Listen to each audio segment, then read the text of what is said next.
Hey everyone, welcome back. My name is Sarah and today I want to talk to you a little bit about resin and safety. When I first started using resin, I learned from somebody who wasn't using all of the safety precautions that you need, so I didn't think I needed to.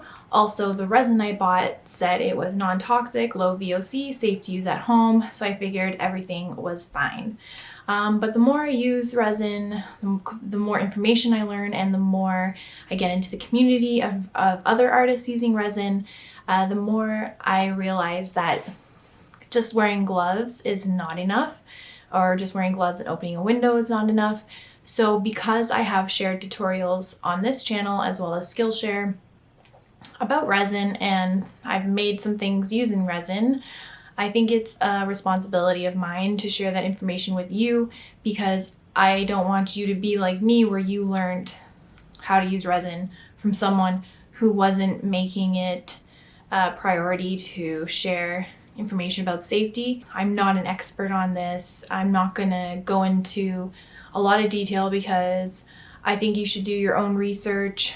Every resin company has a safety data sheet that you can download, but in general, I don't believe that any resin is safe to use like without proper equipment and just in your home as you would use, like, I don't know, acrylic paints. So I have like 5 different ways that you can be safe when using resin.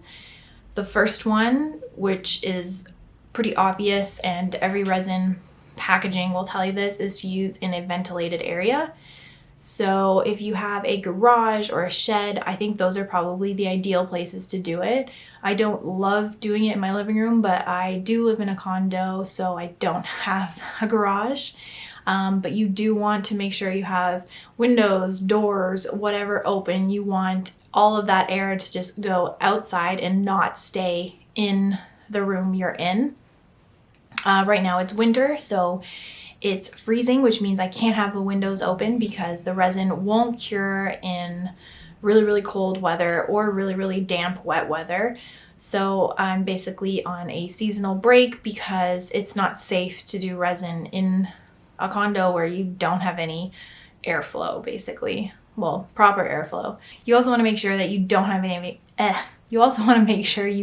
any of your pets around.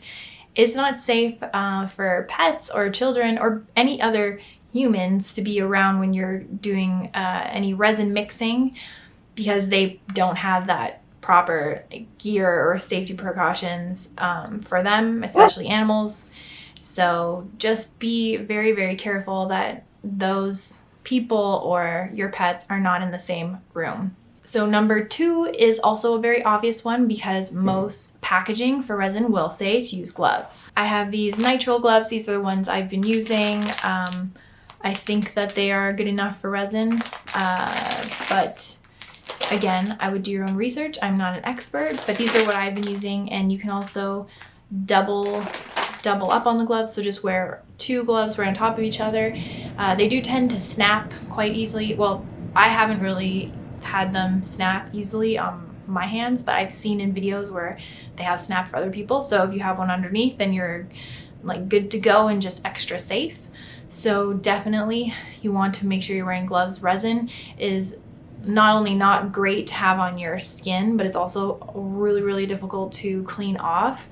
I believe that there's a soap that people use. I forget what it's called. I'll try and find it and I'll link it, but it's something like has orange in it. And people have mentioned that they leave that right by the sink as an emergency in case they do get resin on their hands. Then they can use this special type of soap to clean it off. I do find like rubbing alcohol and nail polish remover can remove resin from surfaces if I accidentally get it somewhere, but you don't want to use that to get it off your skin. So make sure you use gloves so you don't get it on your skin. You also want to do the 3rd safety precaution, which is wear the proper clothes. So make sure you're wearing long sleeves and something old, because even if you do get resin on your clothes, like, it's gonna ruin them. So you might as well wear old ones, but you also want to wear long sleeves so that you don't accidentally get any on your arms. So the last two precautions are ones that I was not using at the beginning, but are super, super important, and you should definitely invest in these two if you're going to start resin.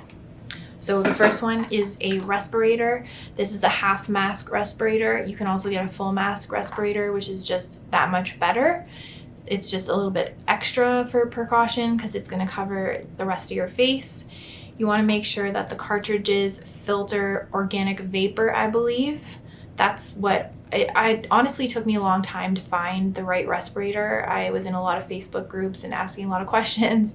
Everybody's from different countries, so there's different respirators for different countries, I guess, and there's so many different cartridges. So again, do your own research, but as far as I know, the organic vapor cartridge is what you're supposed to use. I got this from my hardware store, Lowe's, and it was pretty inexpensive. I think it was like $30 or $40. You want to make sure that it's working when you put it on. Your respirator should come with instructions so that when you put it on, you can actually test to make sure that it is filtering the air. And then these cartridges don't last forever, so you want to make sure you change them when you need to. If you have a half mask like me, then the fifth precaution I recommend is safety glasses. These ones are large enough to fit over top of prescription glasses, so you can wear those underneath as well. And that's just going to protect your eyes, because if you got resin in your eyes, that would be absolutely horrible. I put this on first.